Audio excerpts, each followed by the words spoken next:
उत्तर प्रदेश के पूर्व मंत्री आजम खान पर घोटाले का आरोप लग रहा है।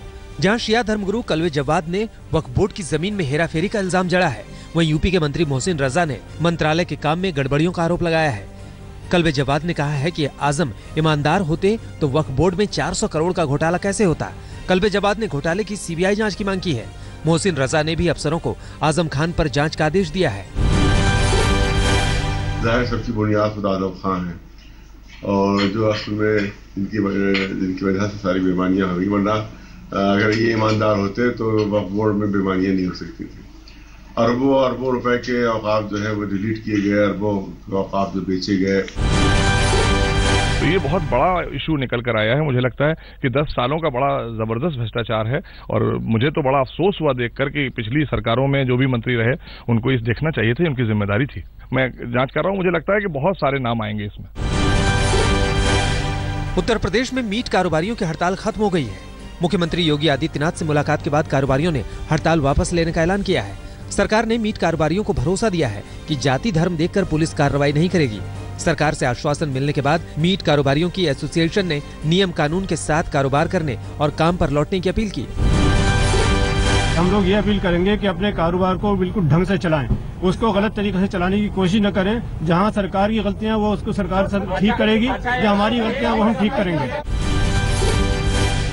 उत्तर प्रदेश के मुख्यमंत्री योगी आदित्यनाथ ने पार्टी विधायकों को नसीहत देते हुए कहा है कि वो पुलिस अधिकारियों से दबंगई न करें, साथ ही सोशल मीडिया से सतर्क रहने और सरकारी आवास में सादगी से रहने का भी निर्देश दिया है। यूपी के मुख्यमंत्री योगी आदित्यनाथ के विधानसभा के पहले भाषण के दौरान सत्ता पक्ष के विधायक सोते नजर आए। जहां एक और मुख्यमंत्री लोकतांत्रिक परंपराओं के सम्मान की बात कर रहे थे, वहीं विधायक सदन में ही गहरी नींद लेकर आराम फरमाते दिखे। प्रधानमंत्री मोदी आज 7 लोक कल्याण मार्ग पर झारखंड, ओडिशा और तेलंगाना के बीजेपी सांसदों के साथ बैठक करेंगे। प्रधानमंत्री की बैठक को 2019 की तैयारियों के तौर पर देखा जा रहा है। प्रधानमंत्री अब तक 10 राज्यों के सांसदों के साथ मुलाकात कर चुके हैं। कल हुई बैठक में प्रधानमंत्री ने सांसदों को अपने क्षेत्र में जनसंपर्क बढ़ाने और सरकार की योजनाओं के प्रति जागरूकता फैलाने का निर्देश दिया। दिल्ली में एमसीडी चुनाव की गहमागहमी चरम पर है। मुख्यमंत्री केजरीवाल आम आदमी पार्टी के प्रचार की कमान संभाले हुए हैं। केजरीवाल आज बुराड़ी में सभा कर पूर्वांचल के वोटर्स को रिझाने की कोशिश करेंगे। एमसीडी चुनाव प्रचार के लिए केजरीवाल करीब 3 दर्जन जनसभाएं करेंगे। एमसीडी चुनाव के लिए बीजेपी कोई कोर कसर नहीं छोड़ना चाहती है। बीजेपी ने दिल्ली में प्रधानमंत्री मोदी के वाराणसी जैसे रोड शो की मांग की है।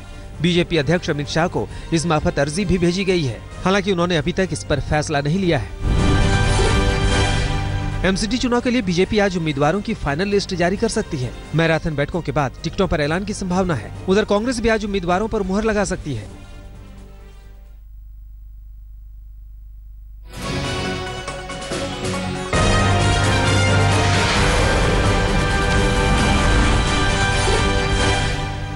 चुनाव आयोग ने चुनाव के दौरान ज्योतिष, टैरो कार्ड रीडर्स या फिर राजनीतिक पंडित की ओर से भविष्यवाणी करने और अनुमान जताने पर प्रतिबंध लगा दिया है। प्रतिबंध को तोड़ना चुनाव आचार संहिता का उल्लंघन माना जाएगा और संबंधित शख्स के खिलाफ कड़ी कार्रवाई की जाएगी। स्वतंत्र, निष्पक्ष और पारदर्शी चुनाव के लिए चुनाव आयोग ने इलेक्ट्रॉनिक और प्रिंट मीडिया को एडवाइजरी जारी की है। उत्तर प्रदेश के मुख्यमंत्री योगी आदित्यनाथ की सुरक्षा बढ़ा दी गई है। अब यूपी सीएम को Z+ सिक्योरिटी मिलेगी। अयोध्या राम मंदिर की सुनवाई के बीच सुब्रमण्यम स्वामी का पेज फंसता दिख रहा है। हाशिम अंसारी के बेटे इकबाल अंसारी ने भी सुप्रीम कोर्ट के रजिस्ट्रार जनरल को चिट्ठी लिखकर सुब्रमण्यम के दखल पर सख्त ऐतराज जताया है। सुब्रमण्यम स्वामी ने राम जन्मभूमि बाबरी मस्जिद के पैरोकारों को संज्ञान में लिए बिना 21 मार्च को सुप्रीम कोर्ट में अर्जी लगाई थी। आज तक की मध्यस्थता बैठक में राम जन्मभूमि और बाबरी मस्जिद के पैरोकारों ने सुब्रमण्यम स्वामी की भूमिका पर खुलकर सवाल उठाए थे। संसद में आज उठ सकता है कश्मीर के पत्थरबाजों का मामला। कांग्रेस, समाजवादी पार्टी और शिवसेना संसद में चर्चा की मांग कर सकते हैं। आज तक के खुलासे को गंभीरता से लेते हुए सभी राजनीतिक दल पत्थरबाजों को सुरक्षा के लिए गंभीर मसला मान रहे हैं और सरकार से कार्रवाई की मांग कर रहे हैं। केंद्र सरकार अरुणाचल प्रदेश के तवांग को रेलवे नेटवर्क से जोड़ने की संभावना तलाश रही है। रेल राज्य मंत्री मनोज सिन्हा और गृह राज्य मंत्री किरण रिजिजू शनिवार को अरुणाचल जाएंगे। केंद्र सरकार के दोनों मंत्री ब्रॉडगेज लाइन के लिए फाइनल लोकेशन सर्वे की शुरुआत करेंगे। भारत चीन बॉर्डर पर स्थित तवांग भारत के लिए रणनीतिक रूप से काफी अहम है। 2011 के बाद 30.3 डिग्री के साथ गुरुवार मार्च का सबसे गर्म दिन रहा। देश के 9 राज्यों में तापमान 40 के करीब पहुंच गया है। महाराष्ट्र में लू से 2 लोगों की मौत हो गई है। हरियाणा, उत्तर प्रदेश, मध्य प्रदेश, राजस्थान, छत्तीसगढ़, झारखंड, ओडिशा और गुजरात में भी चढ़ता पारा मुसीबत का सबब बना हुआ है। राजस्थान के कई शहरों में पारा 45 के करीब पहुंच चुका है।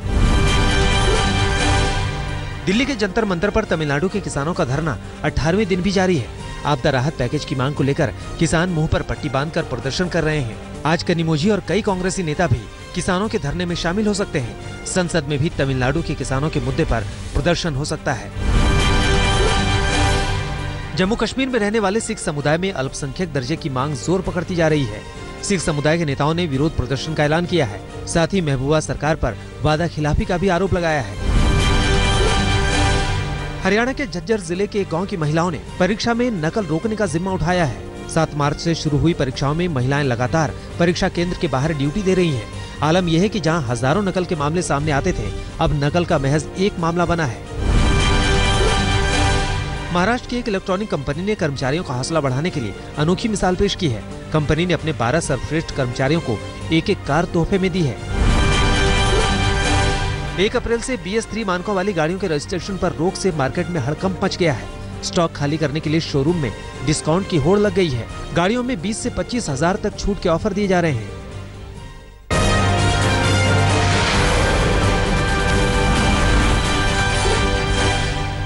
दिल्ली के नजफगढ़ इलाके में फिर गैंगवार का मामला सामने आया है। फायरिंग में एक महिला समेत 2 लोगों की मौत हो गई है। मीणा नाम की महिला भांजे के साथ स्कूटी पर जा रही थी कि अचानक बदमाशों ने उन पर गोलियां बरसानी शुरू कर दी। पुलिस ने मामला दर्ज कर जांच शुरू कर दी है। आपको बता दें कि मृतक के बेटे अंशुल पर रोशनपुरा में एक युवक की हत्या का आरोप है। उत्तराखंड के काशीपुर में प्रेमी जोड़े के साथ बदसलूकी का वीडियो सामने आया है। करीब दर्जन भर युवकों ने खेत में युवक और युवती से मारपीट की। बीच बचाव करने पर भी बदमाश नहीं माने और युवक को बेरहमी से लाठियों से पीटते रहे। पुलिस ने मामला दर्ज कर जांच शुरू कर दी है। दिल्ली से सटे गाजियाबाद में नौरसपुर के ग्राम प्रधान के पिता पर फायरिंग हुई। 3 अज्ञात बाइक सवार बदमाश बुजुर्ग पर गोलियां बरसाकर फरार हो गए। बुजुर्ग को गंभीर हालत में दिल्ली के अस्पताल में भर्ती कराया गया है। जमीन पर विवाद को लेकर हमले की आशंका जताई जा रही है। पुलिस के देरी से पहुंचने पर गांव वालों ने काफी हंगामा किया। बिहार के कटिहार में छेड़खानी के आरोपी नेता की भीड़ ने जमकर धुनाई की। आरोप है कि अशोक भगत नाम के नेता ने पड़ोस में रहने वाली शादीशुदा महिला की मांग में जबरन सिंदूर डाल दिया, जिस पर स्थानीय लोगों का गुस्सा भड़क गया और आरोपी को जूते चप्पलों की माला पहनाकर पीटते हुए थाने ले गए। गुड़गांव में पूर्व विधायक भूपेंद्र चौधरी पर बुजुर्ग महिला से मारपीट का आरोप लगा है। पीड़ित ने पूर्व विधायक के घर में ओल्ड एज होम के नाम पर सेक्स रैकेट का आरोप भी लगाया है। पीड़िता ने 2 महीने पहले ही सीएम विंडो पर भी शिकायत की है, लेकिन अब तक कोई कार्रवाई नहीं हुई। पीड़ित की शिकायत पर पुलिस ने जांच शुरू कर दी है। उत्तर प्रदेश के इलाहाबाद में छेड़खानी का विरोध करने पर भाई बहन की हत्या कर दी गई।